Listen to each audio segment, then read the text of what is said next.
So this week's Torah portion is a double portion. It's also called a mechubar, or connected. We read both Nitzavim and Vayelech towards the end of the book of Deuteronomy.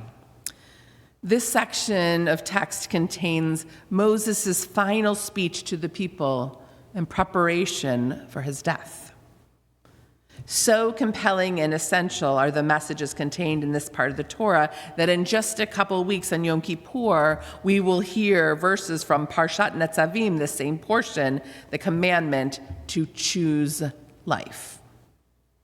In a thoughtful and rich Devar Torah by Rabbi Joseph Edelheit, he expands and expounds on the relationship between the names of these coupled portions as particularly instructive for this Shabbat, the final Shabbat of the year, the last Shabbat before the High Holy Days.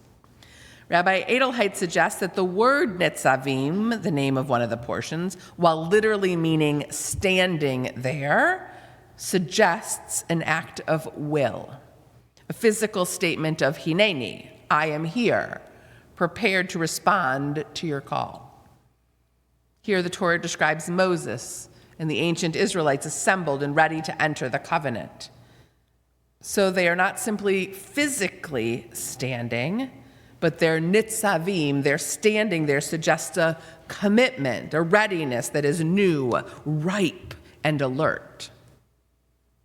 And this last Shabbat of the month of Elul, we too do this work of nitzavim, of standing still, of making the commitment to be ready for the new year, of considering that we'll be taking on something new and challenging, and we pray will bring blessing.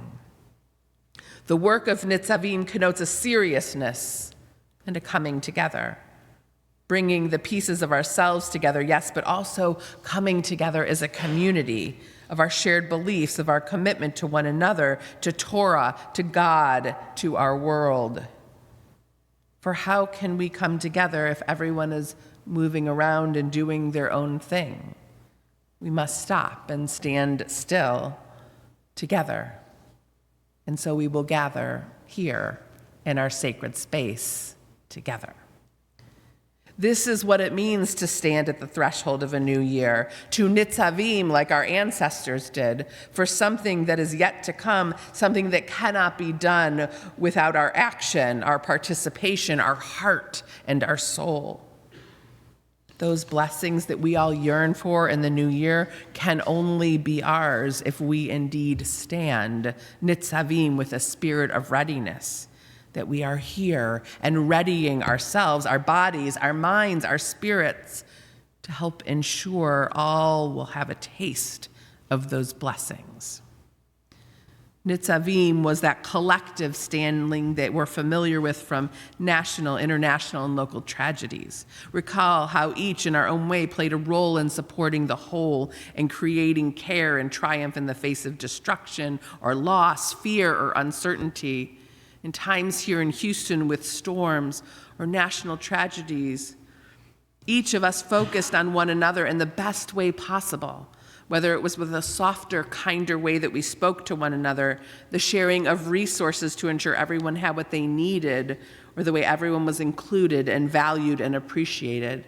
Remember when we stood together, unified in the work, and not letting the things that make us different divide or distract us from the work that we had to do. And we did rise stronger and more vibrant and proud of all that work that we did together. And on this Shabbat, when so many are suffering the effects of Hurricane Helene, it will be that kind of nitzavim we will harness again, and we will stand ready to help those suffering, to restore power to their homes and businesses, muck out flood-damaged properties, rebuild their lives, and we will donate, and we will call, and we will check until they have what they need. That's what it means to nitzavim, to stand and be ready to help.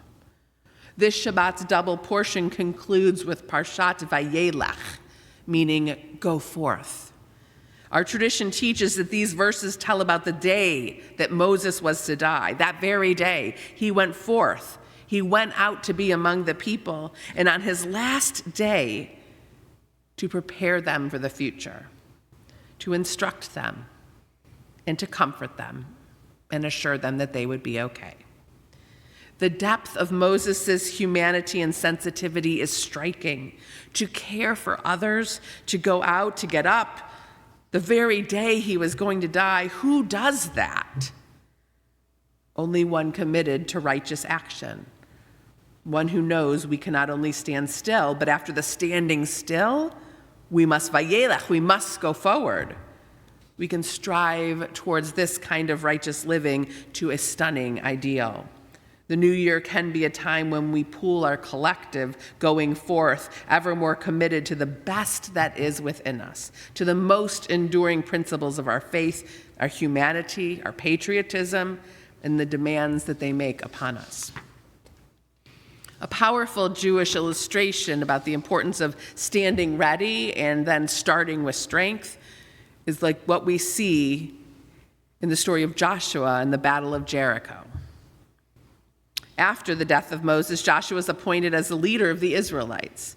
His first major task was to lead the people into the promised land, starting with the conquest of the fortified city of Jericho. Joshua sent 2 spies to scout Jericho and gather intelligence. They stayed with Rahab, who hid them and provided crucial information about the city's defenses and the fear of the Israelites among the inhabitants. Joshua ensured that the Israelites were spiritually prepared, nitzavim. He commanded them and the people to sanctify themselves, nitzavim, follow the Ark of the Covenant, nitzavim, which symbolized God's presence among them. God gave Joshua specific instructions on how to conquer Jericho.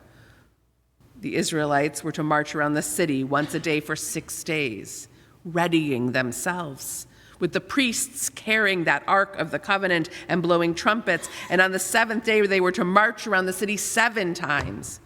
And on the 7th day, after marching around Jericho, the priests blew their trumpets, and Joshua commanded them to shout. The walls of Jericho miraculously collapsed, and the Israelites charged the city, securing a decisive victory. This story highlights the importance of thorough preparation, both physically and spiritually, being ready, nitzavim, and the strength that comes from following a well-laid plan with faith, determination, and action, vayelech. This double portion, first we stand, then we go forth, is a powerful message on this final Shabbat of the year. Our ancient text reminds us that we must be ready. We have to prepare. We cannot show up to these high holy days with high expectations that things will automatically change without readying ourselves, our bodies, our minds, our spirits.